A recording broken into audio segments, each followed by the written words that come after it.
बिस्मिल्लाहिर्रहमानिर्रहीम। अस्सलाम वालेकुम। आप देख रहे हैं लाइव वसीला न्यूज़ और मैं हूं आपका मेज़बान ज़मान जोया।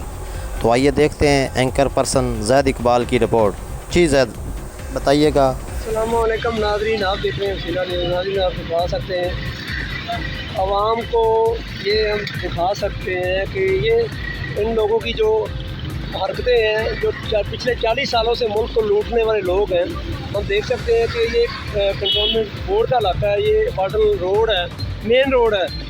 और मेन रोड पे इतनी ट्रैफिक ब्लॉक हो जाती है, लोगों ने अपने घरों को जाना है, किसी ने कामों पे जाना है, किसी ने किसी जगह पे जाना होता है। लोगों की परेशानी का आलम देख सकते हैं आप, कितनी ट्रैफिक ब्लॉक हो जाती है। तो हम बार बार वीडियो बनाते हैं, बार बार बात करते हैं कि इन लोगों को शीशा दिखाने के लिए कि जो लोग बात करते हैं कि जी हम रिलीफ़ देंगे आवाम को, ये करेंगे वो करेंगे, ये रिलीफ़ है कि पिछले 40 साल में ये रिलीफ़ मिला है पाकिस्तान को। हुकूमतें चेंज होती हैं महंगाई करने के लिए, अपनी महज कुर्सियों की खातर, महज कुर्सियों की जंग है इन लोगों की, और महज इनकी आपस की ज़ातियात की लड़ाई जो होती है उसकी वजह से लोग आवाम पिस रही है। मिलते हैं नेक्स्ट वीडियो के साथ।